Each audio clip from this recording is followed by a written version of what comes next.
마태복음 16장 16절 말씀에 시몬 베드로가 대답하여 이르시되 주는 그리스도시요 살아계신 하나님의 아들이시니이다 하는 말씀이 기록되어져 있습니다. 제가 이렇게 16절 말씀을 읽어드릴 때 아마 같이 따라하신 분들도 계시리라고 생각합니다. 이 말씀은 우리가 제자 훈련을 시작하면서 첫 번째 과 암송했던 두 개의 구절 중에 하나입니다. 사실 제자 훈련을 시작하면서 마음의 걱정이 많았습니다. 어려워하시면 어떡할까? 부담스러워하시면 어떡할까?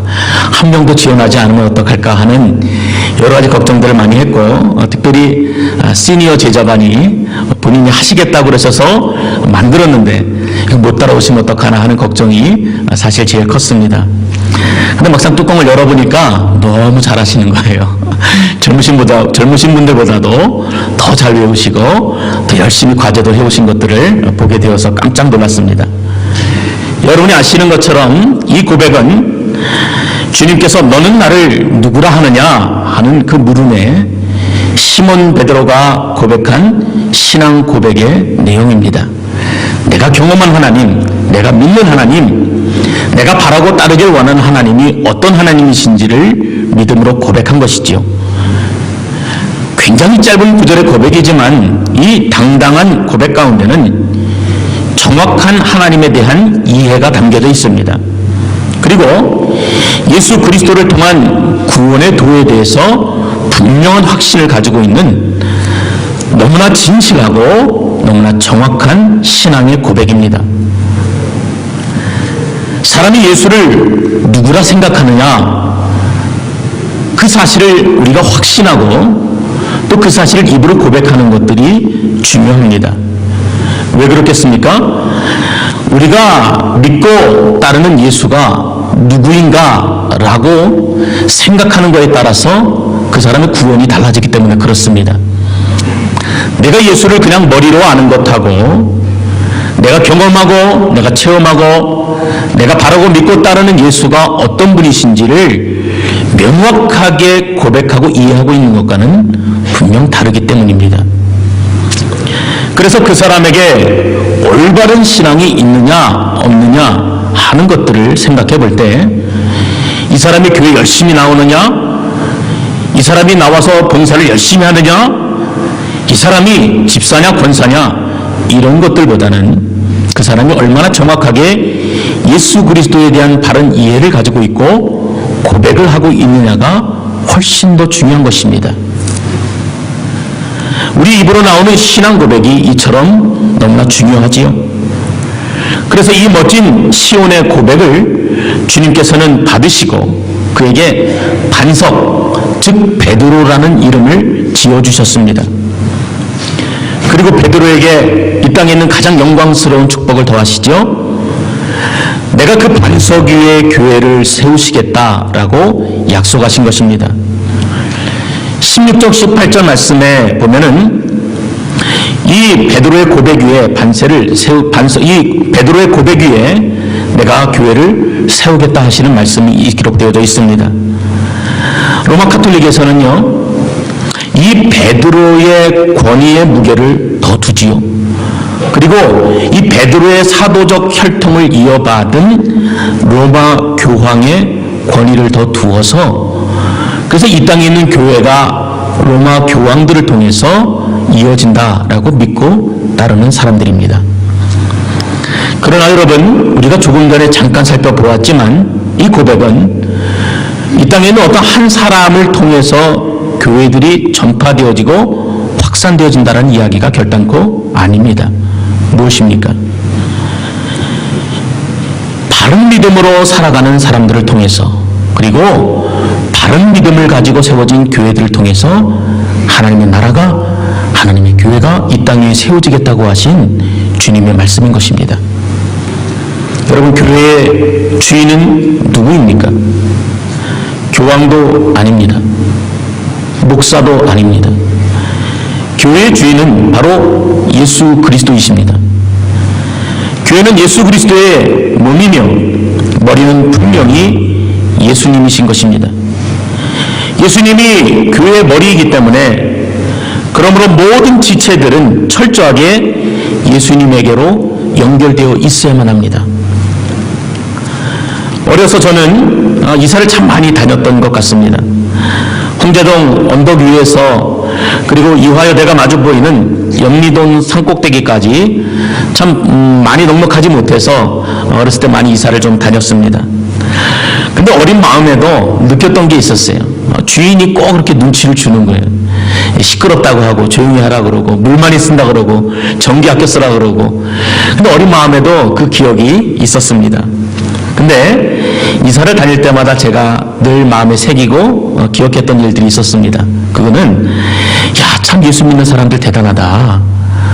어쩜 이렇게 우리가 이사 온 걸 알고 가장 먼저 와서 아무도 관심 가져주지 않는 우리를 이토록 반겨줄까 하는 것이었습니다. 이사를 꼭 가게 되면은 바로 어떻게 하라는지 득달같이 그 근처에 있는 교회에서 나와서 전도지도 주고 또 같이 교회 나가자고 이야기하는 것이었습니다. 그리고 주일이면은 주일학교 선생님이 직접 집 앞까지 찾아오시고 또 간다 그래 놓고 안 가면은 어김없이 또 예배 마치고 오셔서 제 손을 잡아주시고 기도하셨던 것들을 제가 기억합니다. 근데 요즘에 보면은요, 그 자리를 이단들이 차지하고 있는 것 같습니다. 조직적으로 리스트를 만들어서 끊임없이 방문합니다. 아니라 그래도 망신을 주어도 내쫓아도 꿈쩍하지 않고 더 열심히 집을 방문하고 자신들이 믿고 있는 바를 전하는 것들을 보게 됩니다. 성경 공부도 열심히 해요. 기도도 얼마나 열심히고 암송도 얼마나 잘하는지 모릅니다. 그래서 그들이 말씀을 가지고 우리에게 공격할 때가 되면은 우리는 한마디도 대답을 하지 못합니다. 저는 그들을 보면서 생각했습니다. 야, 이단들의 열심과 열정이 저 정도인데 우리는 우리를 구원하시고 그리고 우리와 동행하시는 주님에 대한 열정과 관심이 너무나 부족한 것 아닌가? 언제 우리가 주님의 말씀을 저들처럼 열심히 암송했던 적이 있었던가? 저들처럼 열심히 복음을 전했던 적이 있었던가? 이렇게 망신을 당하고 쫓겨남을 당하는데도 내가 가진 그 복음이 너무나 벅차고 기뻐서 주저함 없이 망설임 없이 복음을 전했던 적이 있었는가 하는 것들을 돌이켜 보았습니다. 지난주 제자반에서 서로가 고백한 내용들이 사실은 그와 같은 것들이었습니다. 짧은 말씀의 구절들을 암송했지만 여러분 한 주일 동안 이 말씀을 묵상하시면서 암송하시면서 어떤 은혜를 받으셨습니까? 하는 것들을 나누었습니다. 그때 많은 분들이 그렇게 대답하셨어요.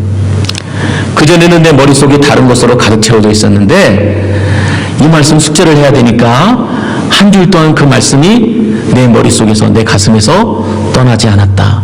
그래서 주님과 동행하는 삶이었다. 그래서 너무 기뻤다.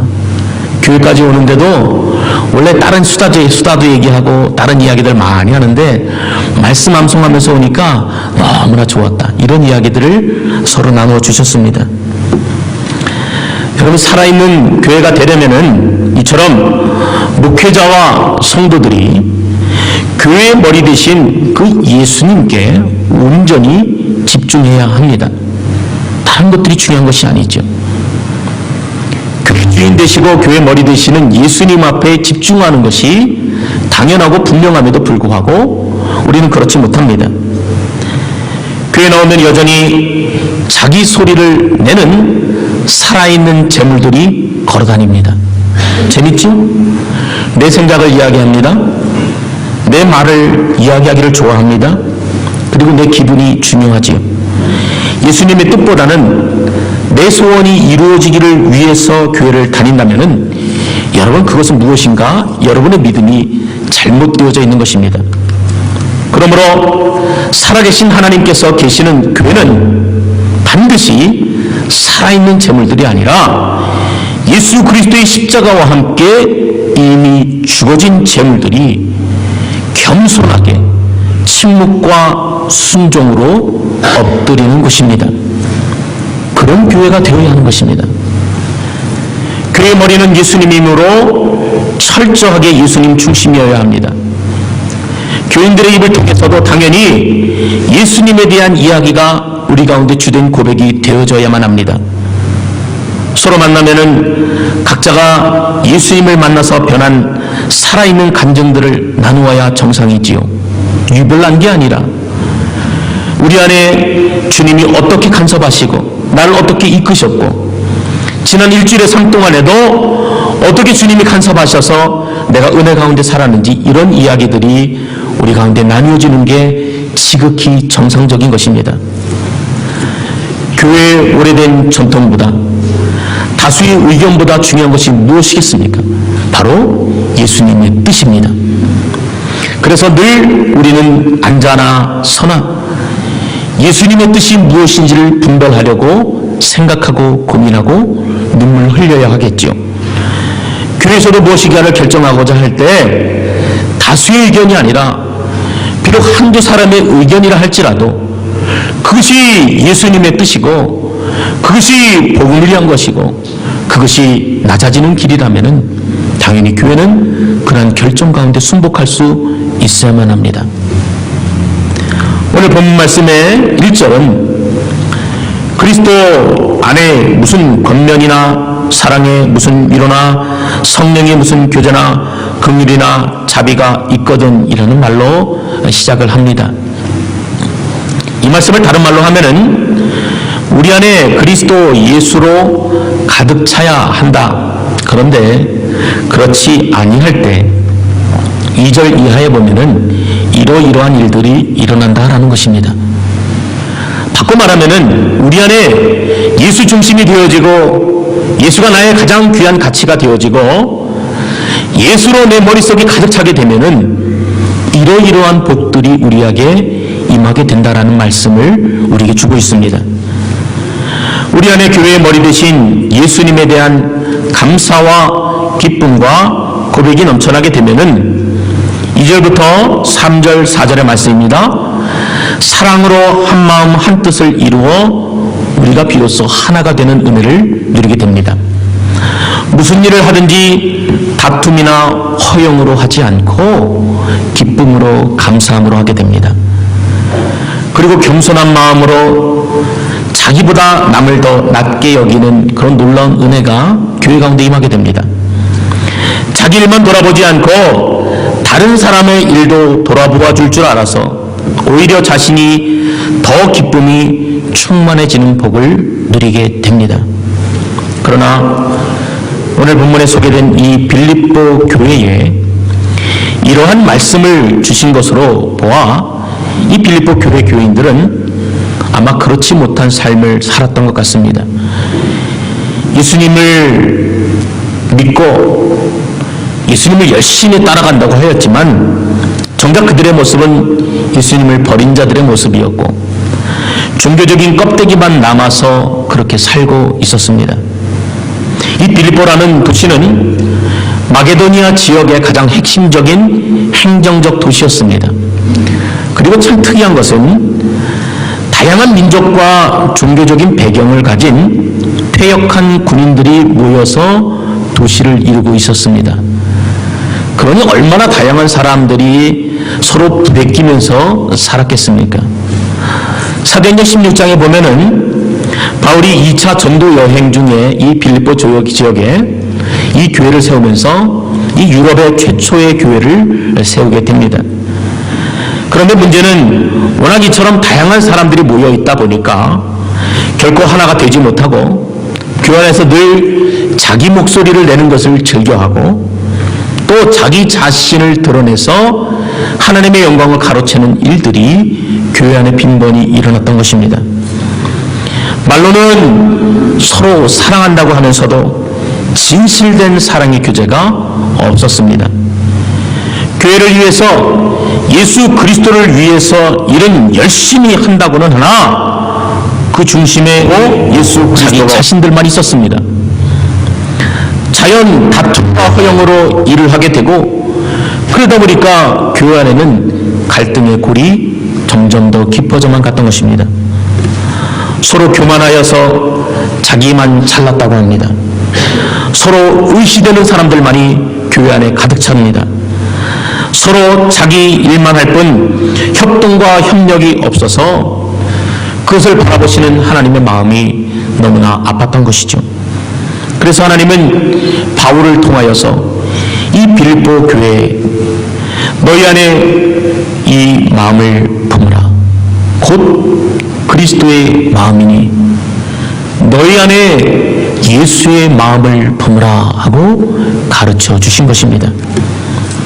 이 빌립보 2장의 말씀은 저에게 있어서 지난 2달 동안 제 마음에서 한순간도 떠난 적이 없이 매일 고백되었던 말씀 가운데 하나입니다.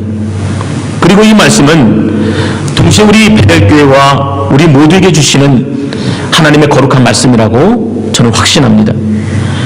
교회가 개척된 지 22년이 지났고 또 세 분의 귀한 목사님들이 지나가신 자리에 너무나 부족한 제가 부임하게 되면서 사실 많은 부담이 있었던 것이 사실입니다.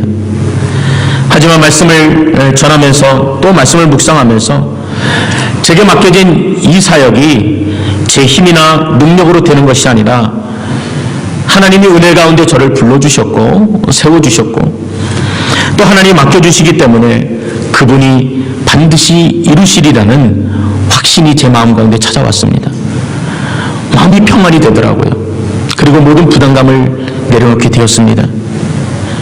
마치 다른 사람은 몰라도 나는 결코 예수님을 부인하지 않겠다고 호언장담했던 베드로가 예수님을 3번이나 부인하고 좌계감에 스스로 괴로워했던 것처럼 제가 가진 능력이나 의욕이 너무나 보잘것없는 것임을 제 자신이 너무나 잘 알고 있기 때문에 이제는 그 분주한 사역보다도 또 눈앞에 산더미처럼 보이는 일들보다도 과연 스스로 내 자신을 평가해서 내가 정말 하나님의 뜻대로 사역하고 있는 것인지 우리 베델교회가 정말 주님이 원하시는 바른 길로 가고 있는지 점검해 볼 수 있었습니다. 과연 내 안에 예수 그리스도가 계시는가? 분주함으로 인해서 그분과의 교제가 소홀하고 있지는 않은가? 우리 교회에 예수의 마음이 있는가?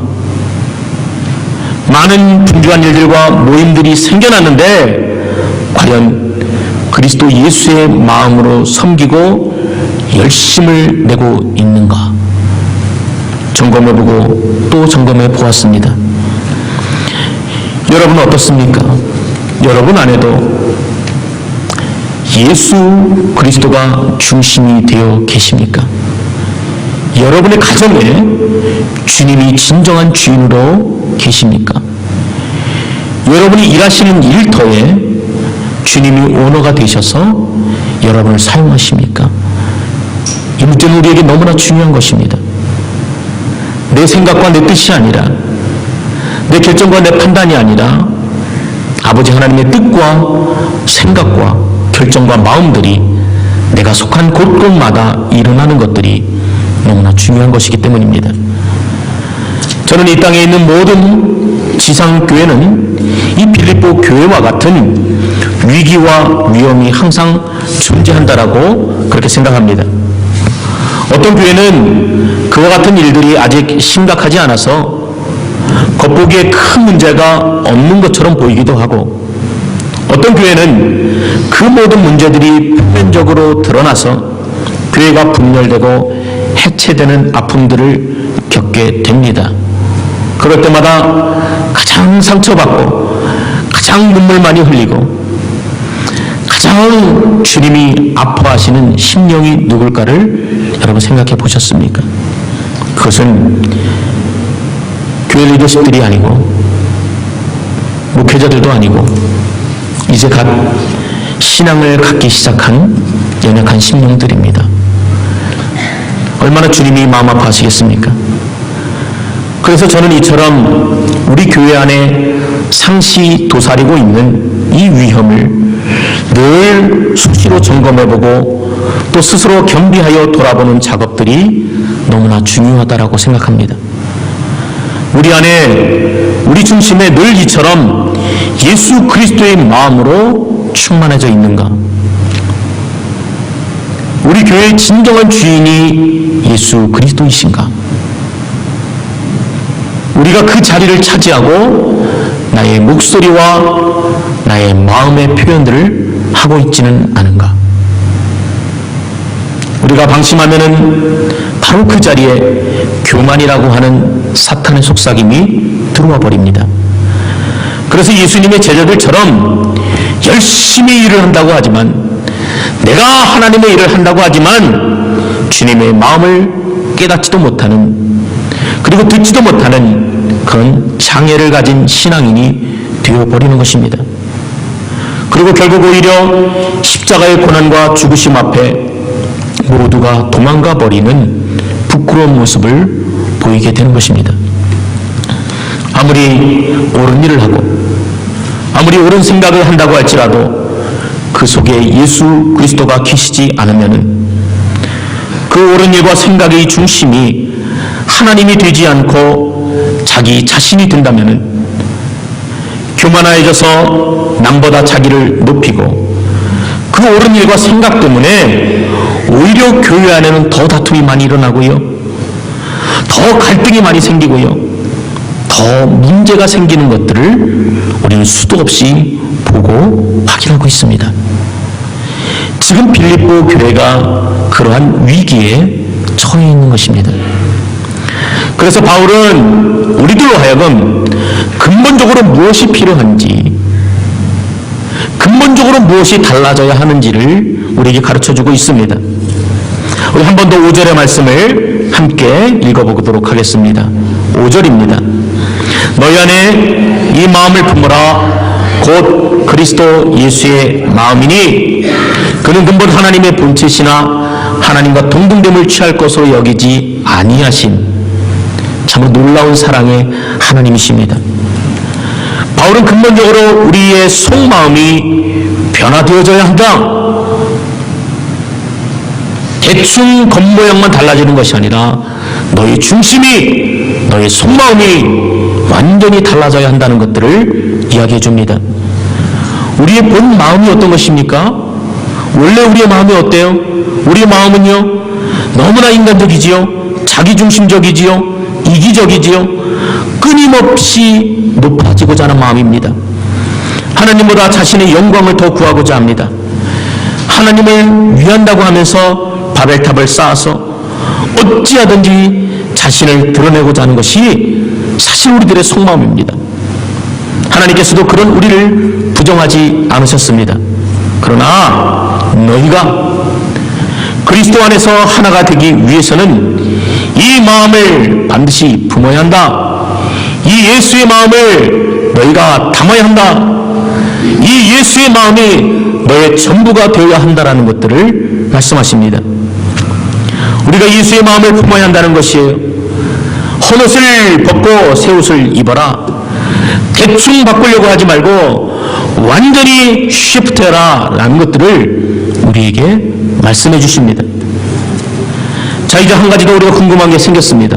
그렇다면은 막연하게 느껴지는 이 예수의 마음이 어떤 것인가 하는 것입니다. 우리 6절부터 8절까지 말씀을 한번 더 읽겠습니다.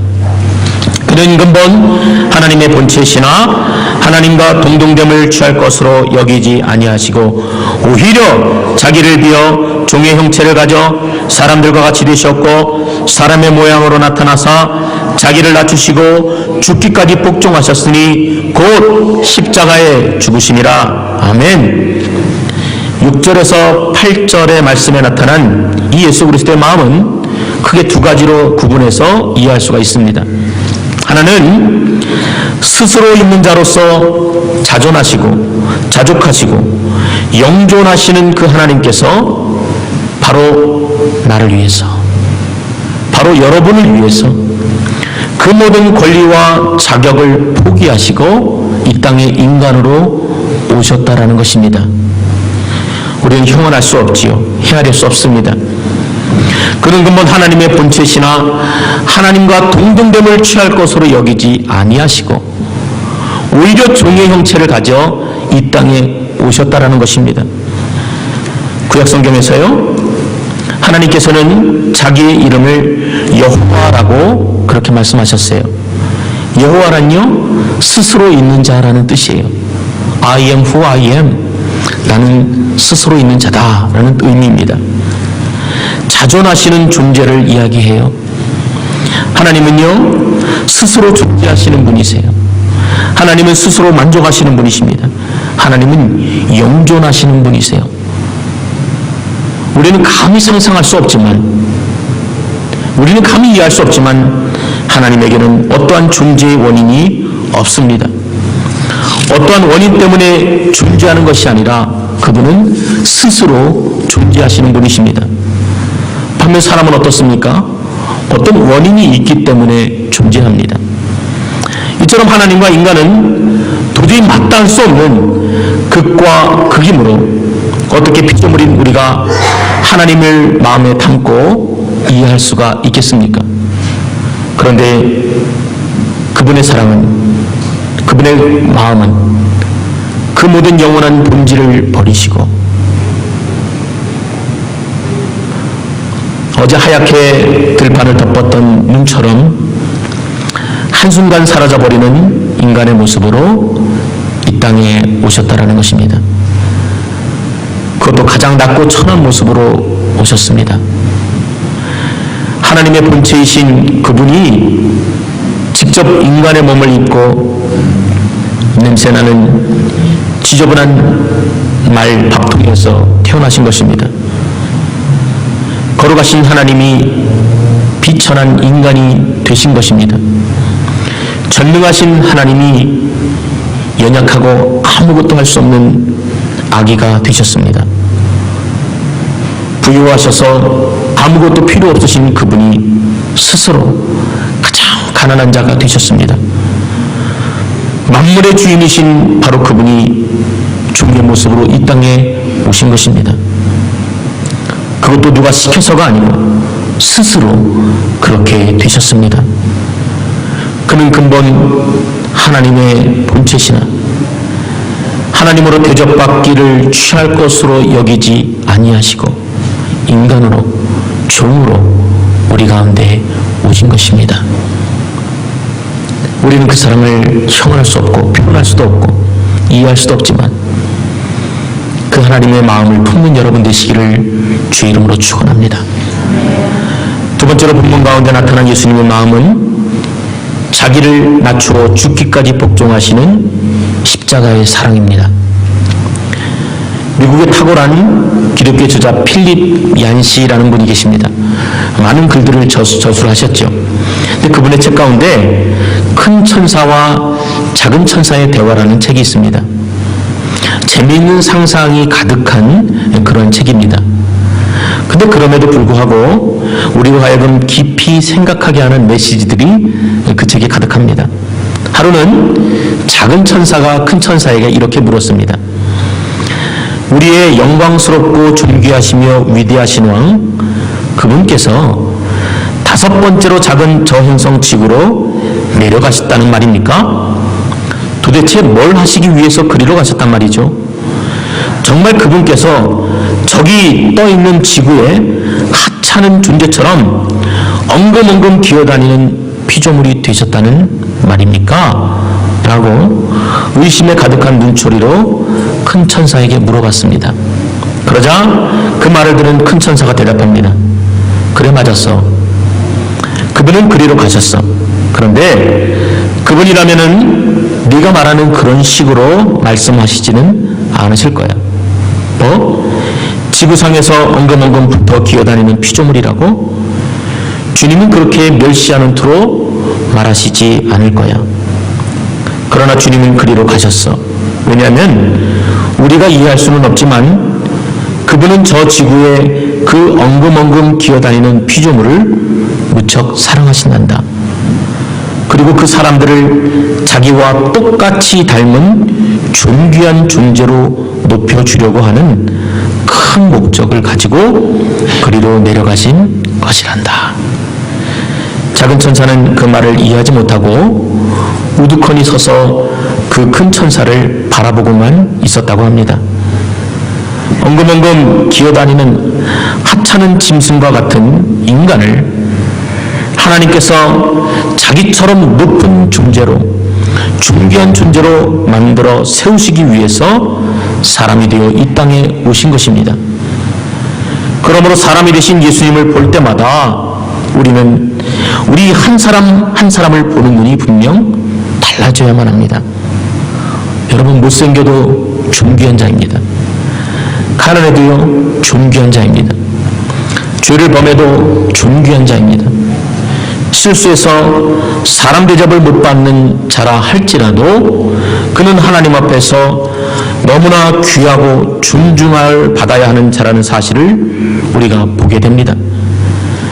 하나님이신 예수님이 사람이 되어 오셨기 때문입니다. 얼마나 큰 은혜입니까? 그러나 우리는 이 작은 천사처럼 그 사랑이 얼마나 큰지, 얼마나 감당기 어려운 큰 사랑인지 깨닫지도 이해하지도 못합니다. 예수님은 그 사랑을 이루시기 위해서 죽기까지 복종하셨습니다. 곧 십자가에 죽으셨습니다. 우리 모두는 허물과 죄로 영원히 죽을 수밖에 없었고 또 소망이 없는 자였습니다. 우리를 살리려면은, 우리를 구원하려면은 죄 없는 누군가가 우리를 위해서 대신 피를 흘려야만 했습니다. 이는 히브리서 9장 22절 말씀처럼 피 흘림이 없음즉 죄사함이 없느니라 하신 하나님께서 만들어 놓으신 영원한 영적인 원리 때문입니다. 그러나 인간이 그 어느 누구도 이 죄를 대신할 수가 없었습니다. 양으로도 대신할 수가 없었습니다. 오직 죄 없는 인간만이 필요했는데 이 땅 가운데서는 그 누구도 하나님의 조건을 충족시킬 수가 없었습니다. 그러므로 의인 되시고 또 죄가 없으신 하나님께서 친히 자신의 모습을 비우시고 종의 형체를 입으시고 이 땅에 오셔서 사람들과 같이 되셨고 죽기까지 복종하신 것입니다. 그런데 더 놀라운 것은요, 하나님과 동등하신 예수님께서 스스로 자원해서 내가 가마, 내가 사람이 되마, 내가 피를 흘리마, 내가 죽어주마, 내가 너희를 살려주겠다 말씀하시면서 친히 이 땅에 오셔서 모진 고통과 수치를 당하시며 자신에게 주어진 그 십자가의 길을 묵묵히 걸어가셨다는 것입니다. 사람의 모양으로 나타나사 자기를 낮추시고 죽기까지 복종하셨으니 곧 십자가에 죽으심이라. 이분이 저와 여러분의 예수님이십니다. 저 여러분의 마음에 이 마음을 품기를 원합니다. 새로운 도약의 자리에서 모든 가능성을 내려놓고 우리는 스스로 돌아볼 수 있어야만 합니다. 내 마음속에 예수님이 계시지 아니하고 여전히 내가 있는가? 괴로운 마음, 원통한 마음, 속상한 마음, 미칠 것 같은 마음의 주인공이 예수님이 아니라 나 자신으로 얼룩져 있는 것은 아닌가? 예수의 마음이 아니라 나의 마음으로 말하고 생각하고 행동하여서 서로에게 상처를 주고 관계가 어그러진 지 벌써 오랜 시간이 지나지는 않았는지 돌아볼 수 있어야만 합니다. 아무리 여러분이 자신의 경험과 지식을 가지고 옳은 생각과 행동 속에 산다고 하여도 그 생각과 마음의 중심에 예수님이 계시지 않는다면 그것은 아무것도 아닌 것입니다. 교회의 분주함보다, 많은 섬김과 봉사보다 더 중요한 것은 바로 예수 그리스도의 마음입니다. 예수님을 잃어버리지 아니하고 마음과 삶의 중심에 영원한 주인으로 모시고 살면서 날마다 그분과 교제하는 게 그 무엇보다도 우리에게 중요한 것입니다. 예수님만으로 충만한 삶을 사시는 여러분 되시기를 바랍니다. 그래서 말을 하여도 하나님이 말씀하시는 것 같이 하시기를 바랍니다. 여러분이 봉사를 하여도 하나님이 공급하시는 힘으로 하는 것 같아서 하나님의 영광만이 드러날 수 있기를 바랍니다. 오늘 이 설교를 준비하면서 마음에 떠오르는 찬송이 두 개가 있었습니다.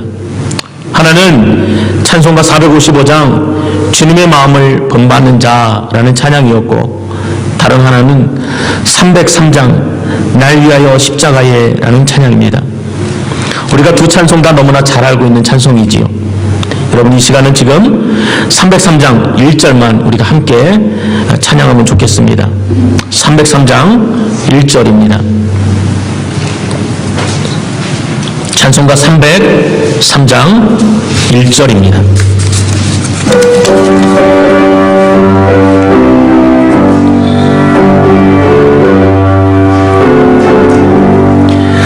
날 위하여 십자가에 중한 고통 받으사 대신 지긴 주 예수의 사랑하신 은혜요,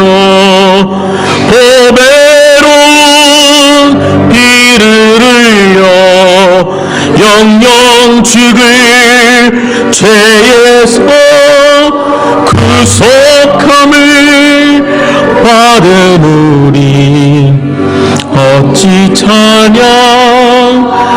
한 번 더 찬양합니다. 날 위하여 십자가 중한 고통 받으사 중한 고통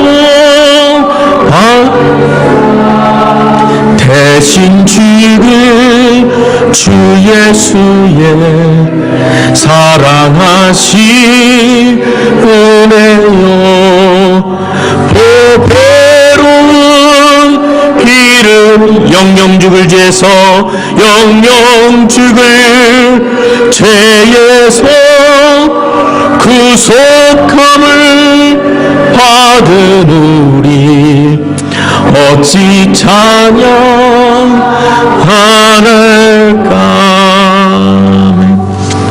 지금 우리 교회 안에 여러분 무엇이 필요합니까? 바로 예수 그리스도의 사랑입니다. 예수 그리스도의 은혜입니다. 성령의 인도하심입니다.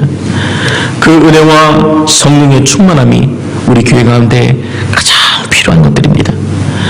그분을 생각하면 생각할수록 감당할 수 없는 사랑이 여러분 안에 몰려 들어올 것입니다. 그분의 사랑을 기억하면 기억할수록 여러분의 두 눈의 눈물이 멈추지 않을 것입니다. 얼마나 우리를 향해서 고통당하시고 우리를 향해서 죽으시고 날 위해서 묵묵히 십자가의 길을 선택하신 그 하나님의 사랑을 기억하는 저와 여러분이 될 수 있기를 바랍니다. 생각하면 생각할수록 감사한 일이지요. 믿으면 믿을수록 점점 더 가슴이 벅차오르는 게 솔직한 우리들의 고백입니다. 그 이름을 부르면 부를수록 나의 전인격이 가만히 있지 못하고 흥분하는 것이 너무나 당연한 일 아니겠습니까? 그 은혜가 없다면 생각하지도 마세요. 말도 하지 말고 일도 하지 말고 봉사도 하지 마시기를 바랍니다. 오히려 그것이 유익합니다. 생각을 하든 말을 하든 일을 하든 봉사를 하든 나의 생각과 철학과 마음으로 하지 말고 그리스도 예수의 마음과 생각과 철학으로 하실 수 있는 여러분 되시기를 바랍니다. 그것이 오늘 본문의 말씀을 통하여서 우리에게 주시는 살아계신 하나님의 뜻이라고 저는 믿습니다. 그러므로 그분을 더욱 묵상하는 고난주간이 되시기를 바랍니다. 그리하여서 온전히 그분에게만 찬양과 영광을 돌리는 부활의 아침을 우리가 맞이해야만 하는 것입니다. 더 겸손히 그분 앞에 무릎을 꿇으세요. 더 경건하게 주님의 마음을 담으시기를 바랍니다. 감사하시고 순종하시고 기쁜 마음으로 하루하루를 감사한 가운데 보내시기를 주의 이름으로 축원드립니다. 기도하겠습니다. 아버지 하나님, 주님, 오늘 우리 베델교회에 그리고 우리 한 사람 한 사람에게 말씀하시기를 너희 안에 이 마음을 품어라. 곧 그리스도 예수의 마음이니 우리는 감히 상상도 하지 못하고 형언도 하지 못하고 표현하지 못하고 느낄 수도 없는 그 아버지의 마음을 주님의 은혜로 담고 품기를 원합니다. 하나님, 우리들의 부족한 이 심령을 주님이 아시오니 긍휼히 여겨주시고, 하나님이 주님이 십자가에 달리신 이 고난의 주간에 하나님의 사랑을 우리 마음 가운데 부어주셔서 그 주님의 고난에 동참케 하시고, 더욱더 전심으로 주님의 은혜를 구하며 아버지 앞에 감사할 수 있는 이 한 주간이 되도록 은혜 가운데 인도하여 주시옵소서. 우리 교회가, 우리 한 사람 한 사람이 예수의 마음을 품기를 원하오니 아버지 하나님 도와주셔서 우리가 주의 은혜로만 만족하게 하시고 가득 차는 놀라운 은혜가 넘치도록 인도하여 주시옵소서. 예수님 이름으로 기도드렸습니다. 우리 다 같이 일어나서 함께 찬양하겠습니다. 455장입니다.